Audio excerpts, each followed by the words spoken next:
O programa a seguir mostra evidências de uma descoberta arqueológica recente. Cientistas e teólogos não chegaram a um acordo quanto à sua natureza e implicações, e restam dúvidas. Convidamos os espectadores a tirar suas próprias conclusões.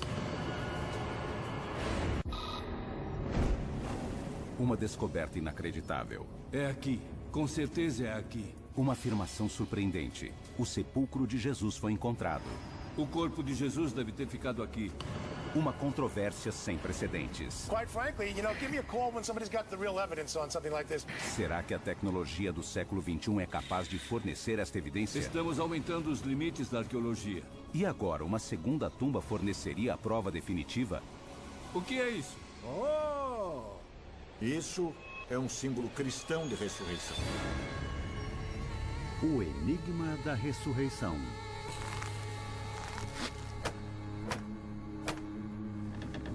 É uma das imagens mais icônicas do cristianismo. Na primavera do ano 30 depois de Cristo, Jesus é crucificado em Jerusalém por autoridades romanas. Os evangelhos concordam que José de Arimateia, um rico membro da mais alta corte de Jerusalém e discípulo secreto de Jesus, tomou conta do corpo. Mas o que ocorre em seguida não fica tão claro.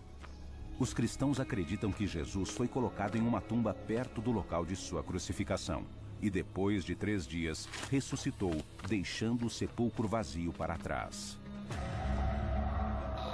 Igreja do Santo Sepulcro, Jerusalém. A tradição afirma que a Igreja do Santo Sepulcro foi construída no local, mas jamais foram encontradas provas arqueológicas.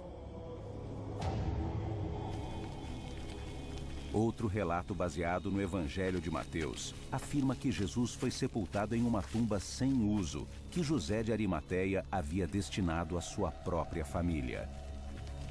Mais uma vez, nenhuma evidência deste túmulo foi encontrada. Abril de 1980. Tudo muda em 1980.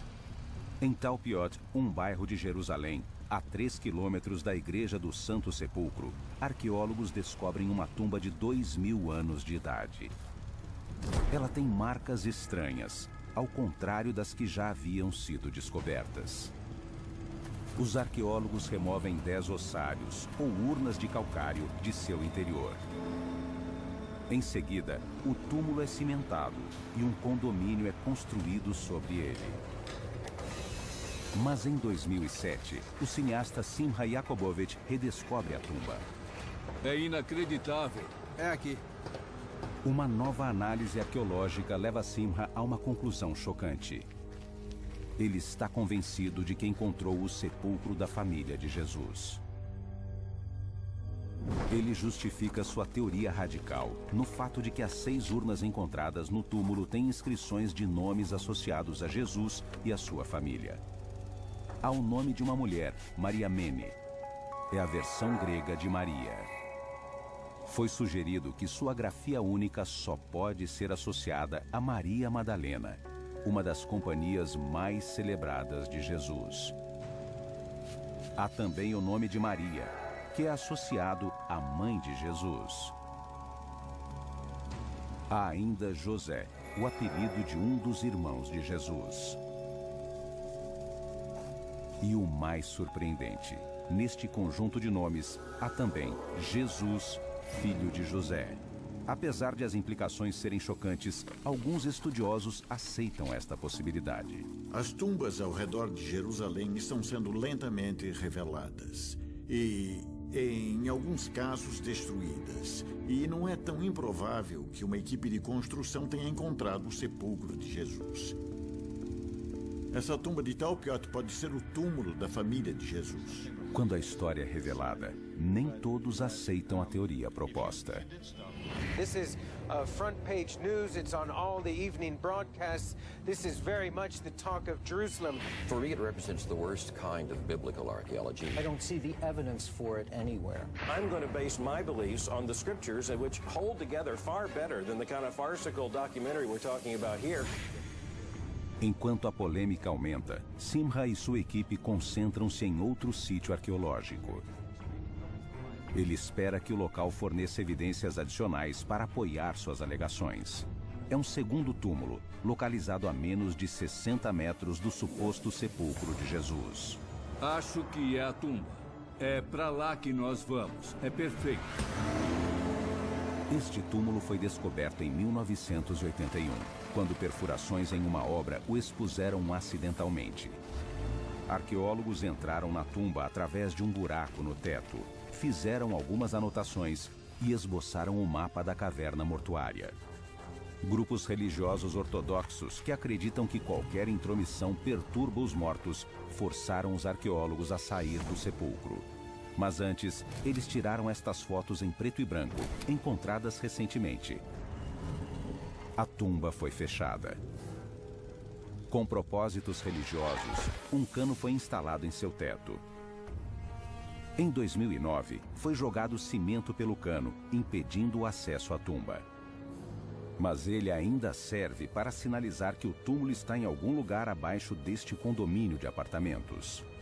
Simha e sua equipe acreditam que esta segunda tumba possa pertencer a alguns dos primeiros discípulos de Jesus, até mesmo a José de Arimateia. Os dois sepulcros foram encontrados em um monte, separados das outras cavernas mortuárias da região. Parece que eles estão localizados na propriedade de um homem rico do século I, que teria uma prensa para a produção de vinho e um local para banhos rituais. E há pistas de que este monte de Talpiot era uma espécie de centro do poder político e religioso. Aqui atrás temos o Heródion, que é a tumba de Herodes, considerado o rei dos judeus. E quando eu me viro para cá, temos o Templo de Jerusalém. E atrás de mim, temos um monte do Mau Conselho, que tradicionalmente é o local onde os sacerdotes se reuniram para condenar Jesus. Então nós temos que pensar que essa localização pode ter algum significado maior do que só um túmulo foi encontrado em Talpiot, num condomínio, para se ter um significado estratégico. Simha começa a se convencer de que o atual bairro de Talpiot é a propriedade de José de Arimateia. Além disso, em hebraico, Arimateia significa 2 montes. E esta área de Talpiot ainda é marcada por 2 montes. Se Simha encontrar evidências de que esta segunda sepultura pertence a José de Arimateia, seria um grande passo para sustentar sua afirmação original, de que a 60 metros de distância está o sepulcro da família de Jesus. O primeiro desafio é chegar à tumba, que está debaixo deste prédio. Podemos engatinhar por aqui. Entendi. Mas antes de a busca ser iniciada, caos. O Haredi é um grupo judeu ultra-ortodoxo e não quer que os mortos sejam perturbados.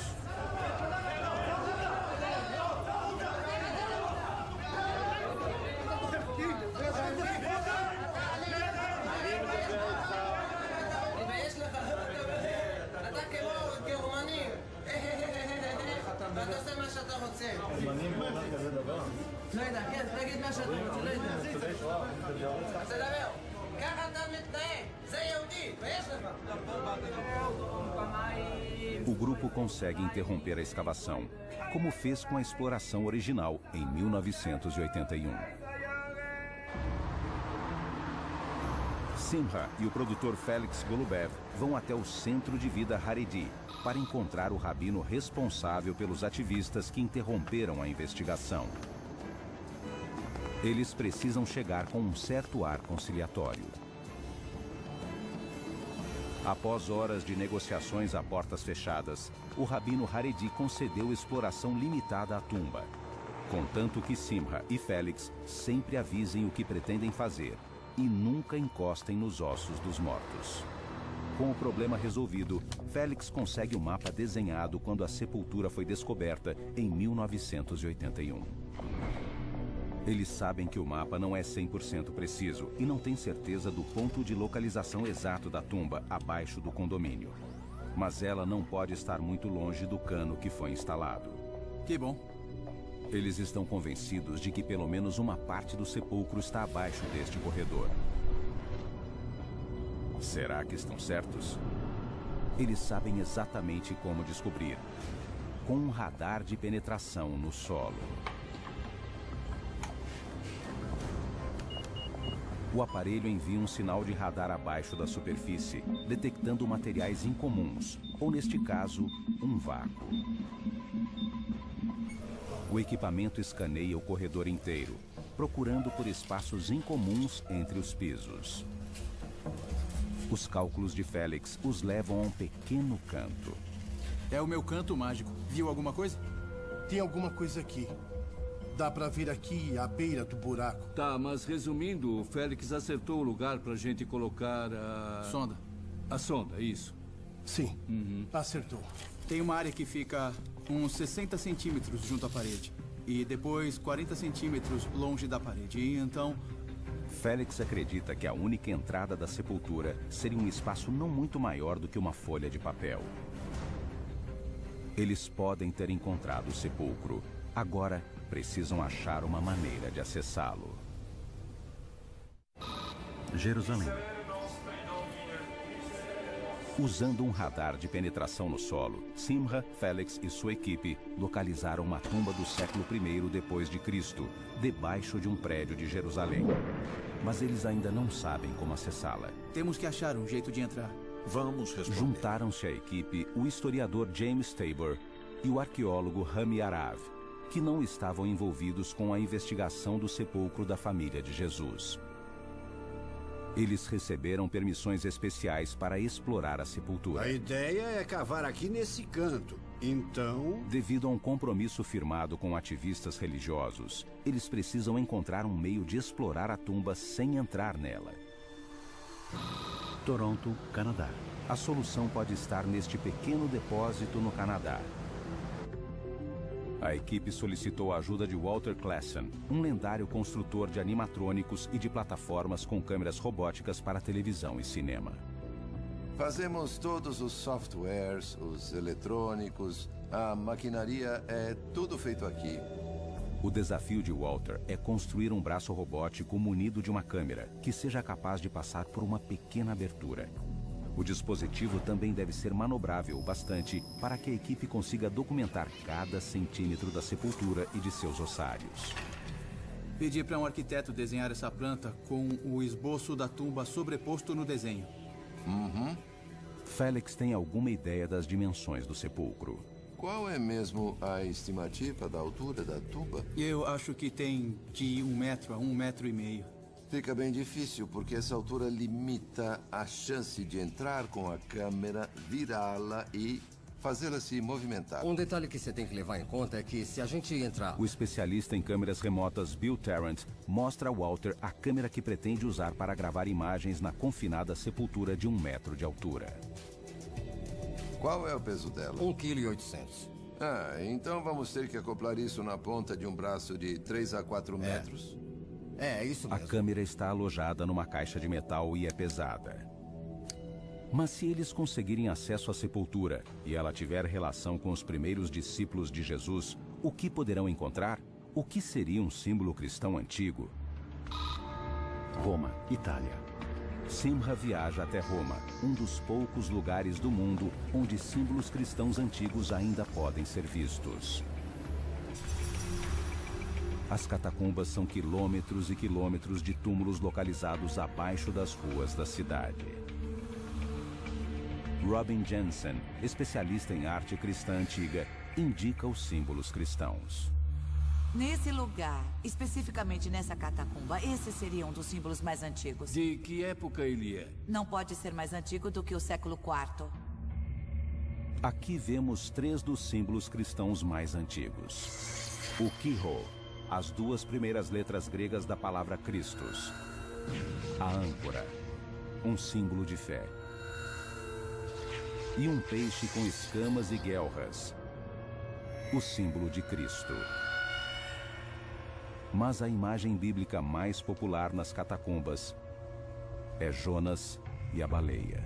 Nossa! Esse aqui é o Jonas. Jonas é cristão? Sem dúvida. Essa história é muito importante para a arte funerária, principalmente, e é a mais popular. Por que é a mais popular? Porque conta uma história de morte e ressurreição. Jonas, assim como Jesus, morreu. Mas ressuscitou quando foi regurgitado. Foi cuspido. Ou cuspido. E isso até no Novo Testamento é um sinal da morte e ressurreição de Jesus. Então, quando vemos Jonas sendo cuspido, é um símbolo cristão essencial. Até o meio do século IV. Depois ele desaparece. Jerusalém, abril de 2010. Após meses de preparação, a equipe reúne-se em Jerusalém na tentativa de desvendar o maior segredo do cristianismo. Leste de Talpiot, Jerusalém. Estamos fazendo história. A polícia está aqui, a Autoridade de Antiguidades de Israel também. Temos supervisão religiosa e uma associação de moradores. E onde está a tensão? Não quero tensão, quero descoberta. Está funcionando? Perfeitamente. Tá, primeiro passo. Buraco pequeno. 6 centímetros? Isso mesmo. Se for o lugar certo, vamos para o segundo passo, que é o buraco de 20 centímetros. É, 20 centímetros. Legal. Vamos lá.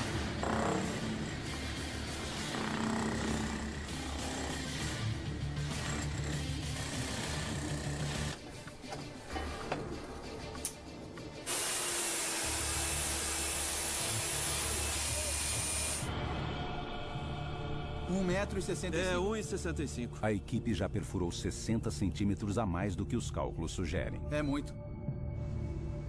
É possível que estejam perfurando o local errado. Pensando bem, acho que temos que perfurar em ângulo para começar. Entrar, ver onde estamos e depois tomar uma decisão. A gente pode furar mais 1 metro no mesmo buraco. Não, antes vamos furar em ângulo. E depois perfurar em ângulo. Vamos tentar entrar. Vamos ter a satisfação de entrar. Eu quero entrar. Eles resolvem perfurar em ângulo.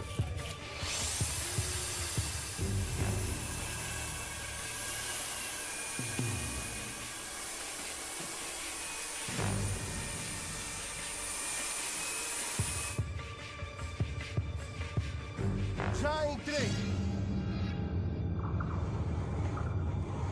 Após anos de muito esforço e pesquisa, este é o momento pelo qual esperavam. Estou vendo o fundo nitidamente. Ótimo. Ei, estamos bem onde você falou que seria. É? Tinha 100% de razão. A equipe já conseguiu uma entrada para o túmulo, mas o único jeito de explorá-lo é com o braço robótico, que ainda está sendo testado em um laboratório.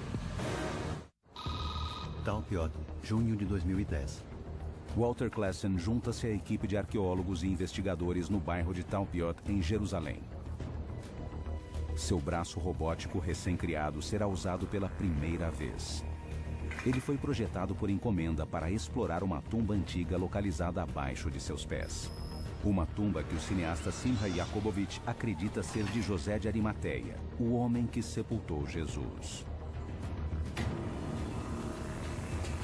Intencionalmente, o braço conta com pouca tecnologia. Alavancas simples controlam seus movimentos. O ar comprimido é injetado no sistema por meio de mangueiras de borracha que marcam todos os comandos. A equipe está a poucos momentos de finalmente revelar os segredos da sepultura. Ótimo, excelente, olha só. 2 buracos de acesso serão usados. Uma câmera menor é colocada em um deles e baixada na tumba primeiro.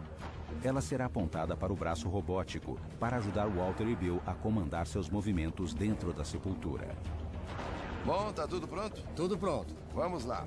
Pessoal, é a hora da verdade. O braço articulado superleve, que pode ser desdobrado e chegar a 3 metros, está pronto para ser baixado. Preciso que alguém puxe do outro lado. Todos ajudam a manobrar o braço no cano de 20 centímetros de diâmetro. Continuem segurando enquanto baixam. Eu tô me sentindo um piloto, sabia? Pronto, temos uma imagem. O especialista em câmeras Bill Tarrant posiciona a câmera e ajusta as lentes.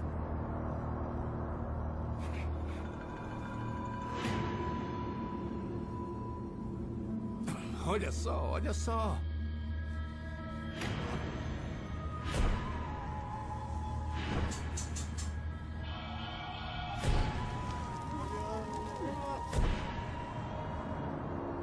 Eles conseguem ver nichos esculpidos nas paredes de calcário.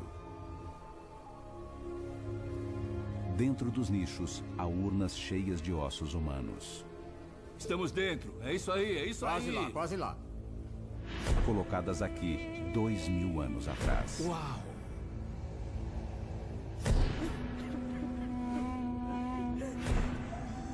O braço robótico mostra que há 9 compartimentos funerários nesta sepultura. 4 deles possuem ossários. Eles começam com o nicho que está mais próximo à porta. Tradicionalmente, este nicho abrigaria a urna mortuária do homem que encomendou a tumba. É isso? Isso mesmo, isso mesmo. É. Este nicho poderia conter os restos mortais de José de Arimateia? Este é o momento. A câmera manobra vagarosamente entre o ossário e a parede. Walter insere o que chama de câmera cobra na abertura. Ela é mais flexível e será capaz de chegar mais perto dos ossários do que a câmera HD de Bill.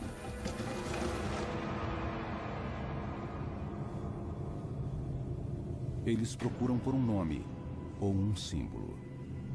Olha só isso. É bem ornado e condiz com uma pessoa rica. 2 rosetas circulares, típicas de ossários, são claramente visíveis. A maioria dos estudiosos acredita que elas simplesmente são decorações, mas outros creem que elas têm um significado ainda não decifrado. A equipe também identifica um elemento esculpido entre as rosetas. Os estudiosos o chamam de nefesh, ou pilar. Como a palavra hebraica para pilar e elevação é a mesma, pode ser uma referência simbólica à vida após a morte. Eles continuam vasculhando a urna por todos os lados, procurando novos símbolos ou alguma inscrição, mas não encontram mais nada. A equipe move a câmera para o segundo dos 4 nichos a serem explorados. Este contém 3 ossários. Walter, dá para baixar mais um pouco? Claro. E retrair um pouco. Tá, retraindo. As tampas têm inscrições. Está vendo alguma coisa? Não. As inscrições não são monumentais, não são uma coisa que alguém esculpiu elaboradamente, como aquelas rosetas. São etiquetas. São etiquetas. Sabe, essa é a urna do tio e essa é a da vovó, só para lembrar qual é de quem. E é quase como grafite às vezes. Então nós temos que ser sistemáticos e cuidadosos para não dar um zoom esperando ver uma inscrição enorme e encontrar só um pequeno grafite. Entendi. Pode baixar? Posso sim. Essa é legal. Quando reposicionam... Eu não sei. Espera. Uma descoberta. M-A-R-A. Aramaico? Não, é grego. Onde está vendo? M-A-R-A.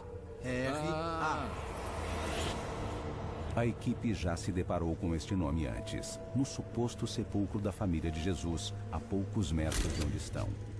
Lá, uma das urnas foi identificada com o nome Maria Mene Mara. Maria Mene é uma grafia grega específica para Maria, encontrada apenas em 2 textos antigos, ambos associados a Maria Madalena. Mara parece ser um título que a designaria como uma espécie de lorde ou apóstolo feminino, ou uma lady. É possível que para os primeiros discípulos, Jesus e Maria Madalena fossem vistos como um lorde e uma lady? As pessoas que foram sepultadas na tumba estariam invocando Maria Madalena e não Jesus em seus ossários? Animada, a equipe prossegue. Agora quero bem mais alto. E neste momento, um cabo se rompe.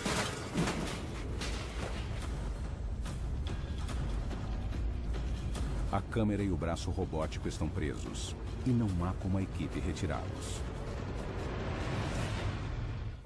O cabo rompeu, o braço entortou. É a pior hipótese possível. Tá, foi o cabo de movimento que quebrou? É, o que sobe e desce. O que sobe e desce. Para o projetista Walter Klassen, é um pesadelo. Por favor, deixa eu pensar no que fazer. Eu não consigo falar.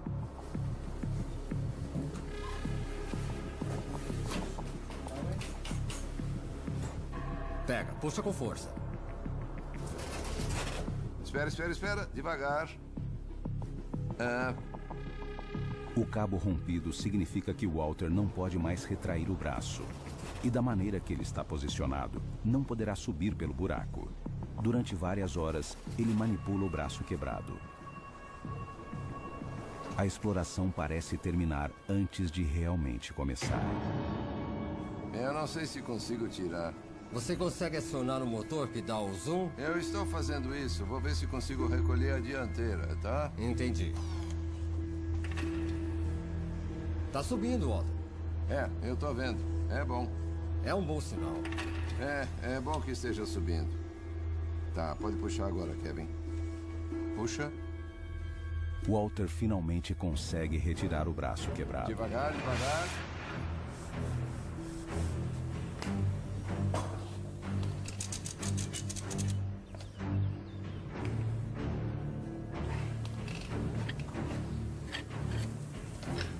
Só um minuto.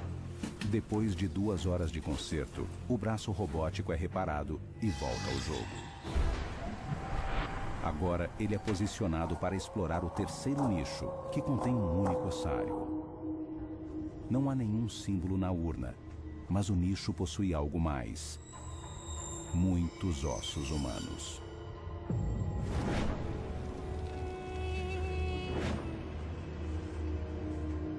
Não há inscrições aqui. E nem pista de José de Arimateia ou de outro personagem ligado a Jesus. A equipe está ficando sem opções, ossários e nichos.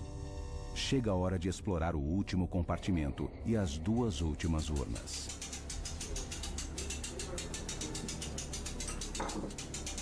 O arqueólogo Rami Aravi acompanha a busca. Eu quero ver esse aqui.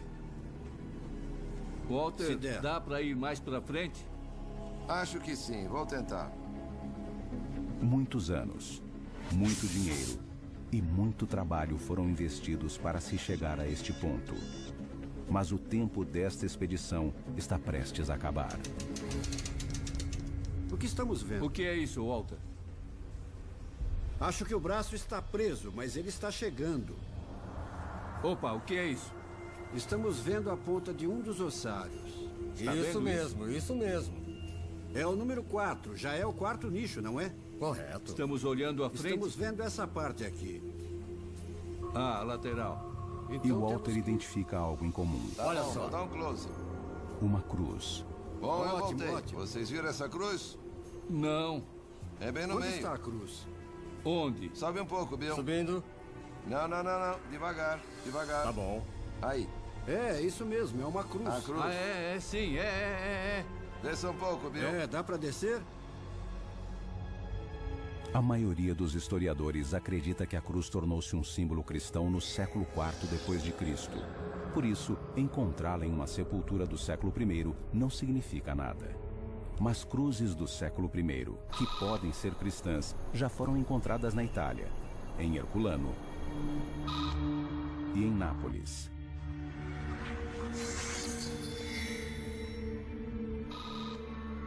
E pelo próprio Rami Aravi em uma escavação na Galiléia. Se a cruz já era um símbolo cristão no século I, a equipe acaba de descobrir a cruz mais antiga já encontrada, relacionada a Jesus. Em ossários não deve ter nada feito só para decoração. A coisa toda é simbólica. Toda a urna é simbólica. Leste de Talpiot, Jerusalém.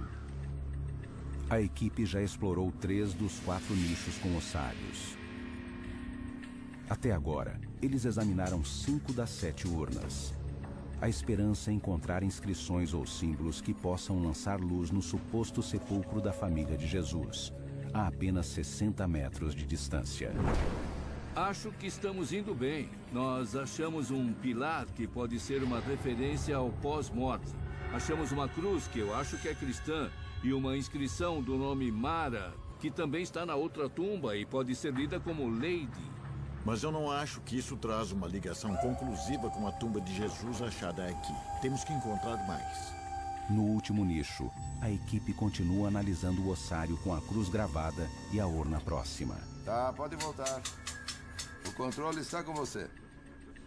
O trabalho é minucioso e metódico. Dá para ver no monitor onde você está. E, de repente, é recompensado. Estou vendo uma coisa. Na urna de trás está meio bloqueada pelo ossário da frente. Olha, olha. O que é isso? Aí. Nossa.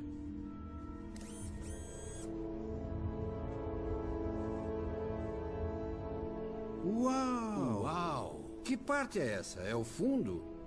Isso é o topo. E tem essa bola aqui na base. É uma bola mesmo. Deixa só eu me orientar. Pode ver sua localização no monitor. Olha só, olha só. Então, para aí. Uau, olha só. Olha isso aqui. Que incrível. É um Nefesh. Não. Rami consegue analisar a imagem e acha que pode ser outro exemplo de um Nefesh ou pilar, como o outro encontrado no primeiro nicho. Pessoal, não é um pilar. Com certeza é outra coisa. Nunca vi nada igual a isso. Melhorou. Nem sei o que parece. O que você fez? Podem ser as alças. Voltando. Olha aqui. Vai aqui bem devagar. E então, uma revelação. É um peixe. Ah, é claro. Isso aqui é a cauda. Parece uma baleia. É uma baleia. É o Jonas. Sim. Meu Deus. É a cabeça do Jonas. A baleia com a cabeça cuspindo o Jonas. É a cabeça tá do vendo? Jonas. 2 pernas, 2 braços e a cabeça. Isso. É a baleia cuspindo o Jonas. Que coisa mais fabulosa. E isso é um símbolo cristão de ressurreição. A equipe está convencida de que está diante de um grande peixe cuspindo Jonas.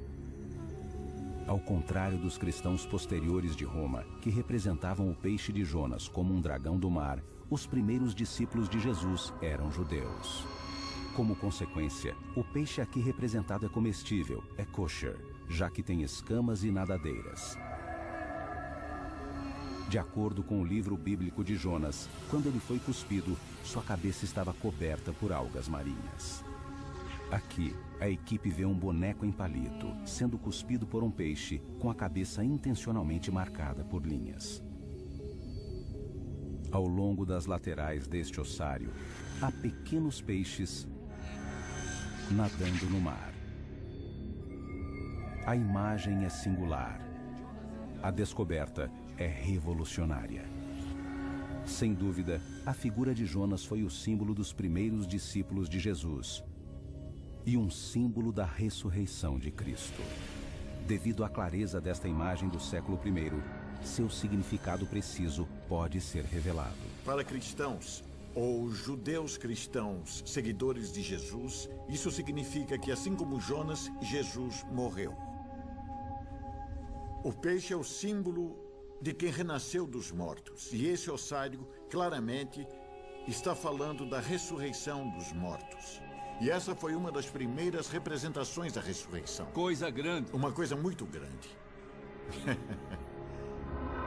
Esta descoberta, o símbolo mais antigo já relacionado a Jesus, faz com que os investigadores sintam que seu palpite foi recompensado e que conseguiram evidências expressivas de que a tumba, a apenas 60 metros da que estão investigando, é mesmo o sepulcro da família de Jesus.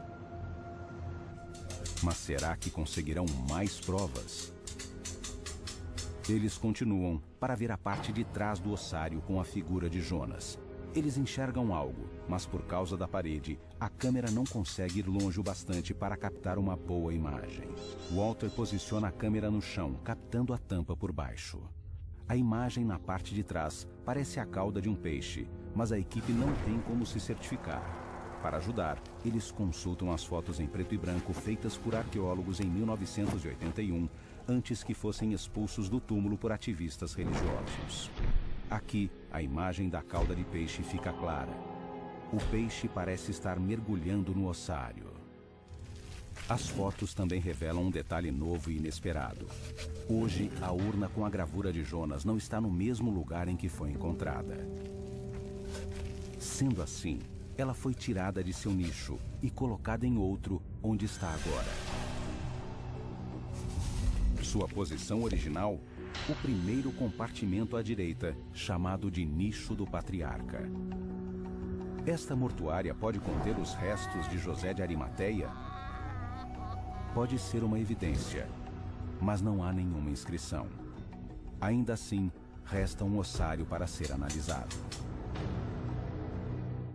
Leste de Talpiot, Jerusalém. Pela primeira vez na história, a equipe explorou uma sepultura selada da era de Jesus, usando um braço robótico. Eles descobriram uma imagem única, que pode ter sido usada pelos primeiros discípulos de Jesus. Mas a busca ainda não acabou. Resta um ossário a ser explorado. Câmera para a direita. Tá, estou virando. Agora a gente está olhando para o número 3. Número 3. Esse aqui.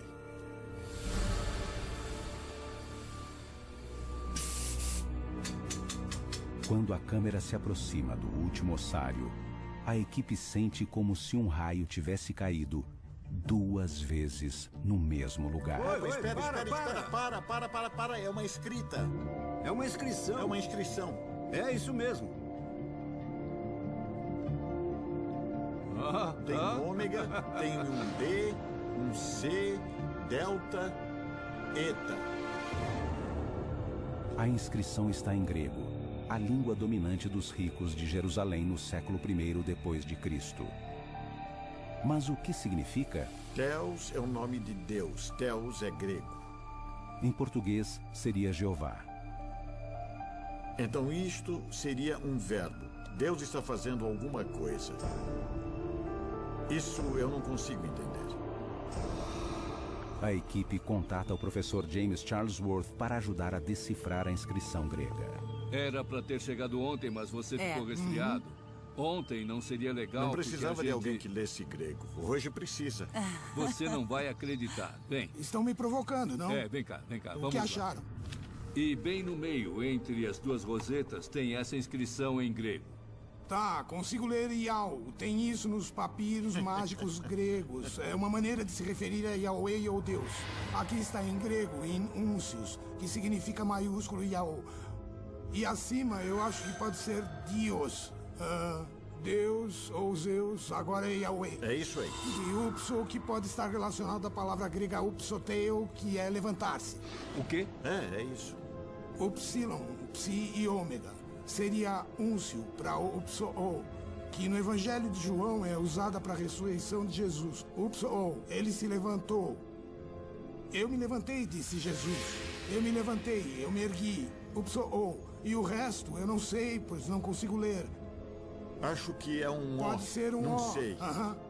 Apple. Upso-o, Apple tutanel, eu diria, dos mortos. As primeiras 2 linhas são claras. A primeira palavra é Dios, que pode ser interpretada como Senhor ou Deus.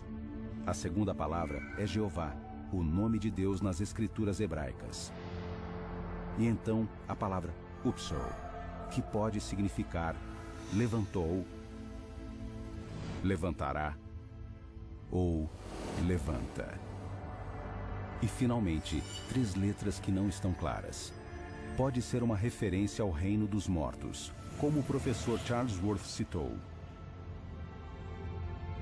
Mas estas últimas letras também podem ser A, G e B. A última palavra então seria Agba, o equivalente hebraico a upso. Neste caso, a inscrição seria translinear: grego, hebraico, grego e hebraico, que pode ser lido como Deus, Jeová, levante, levante. De qualquer maneira, é um apelo à ressurreição. Mas há outra leitura possível. Há uma palavra que não deveria estar aqui: Jeová. No século I, os judeus dominantes jamais escreveriam o sagrado nome de Deus em um ossário. Seria uma heresia. Mas alguns discípulos de Jesus, acreditando que ele fosse Deus encarnado, o chamavam pelo sagrado nome de Deus, Jeová. Neste caso, a inscrição pode ser interpretada como Senhor, Jesus, levante-se, levante-se. A inscrição encontrada aqui sugere fortemente que as pessoas sepultadas no local acreditavam em ressurreição.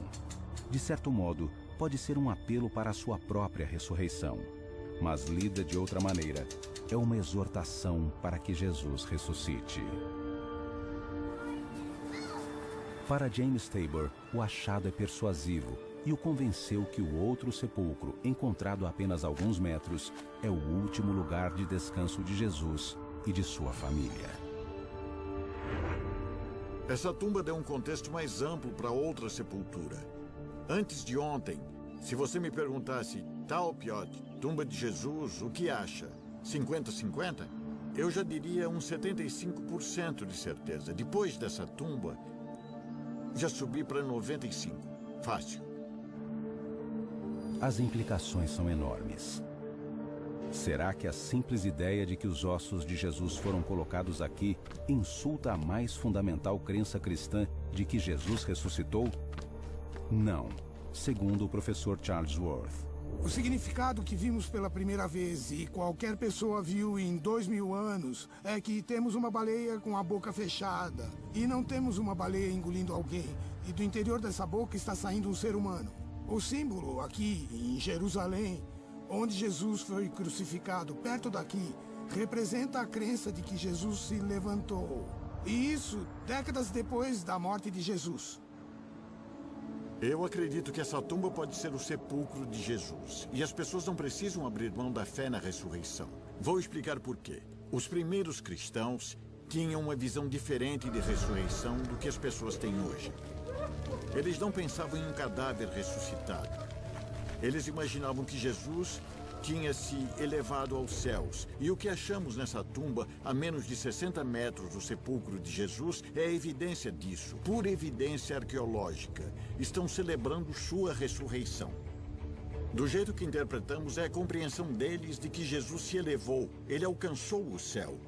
E não necessariamente seus ossos foram para o céu. Os ossos ficam para trás. É como uma roupa velha que trocamos e aí pomos roupa nova. A missão parece concluída. A equipe encontrou José de Arimateia? Eles não têm certeza, mas podem afirmar que há um conjunto de nomes que já consideravam convincentes. Acabaram de adicionar os dados arqueológicos que identificaram como uma imagem de Jonas, uma cruz, a inscrição do nome Mara e a primeira frase ligada à ressurreição. Com base nestas descobertas, a equipe acredita que existem motivos fortes para concluir que Talpiot, em Jerusalém, é o último local de descanso dos primeiros discípulos de Jesus, da maior parte de sua família e do próprio Jesus de Nazaré. Agora, cabe aos estudiosos analisar as evidências. Uma coisa é certa, o debate está apenas começando. Versão brasileira, Vox Mundi.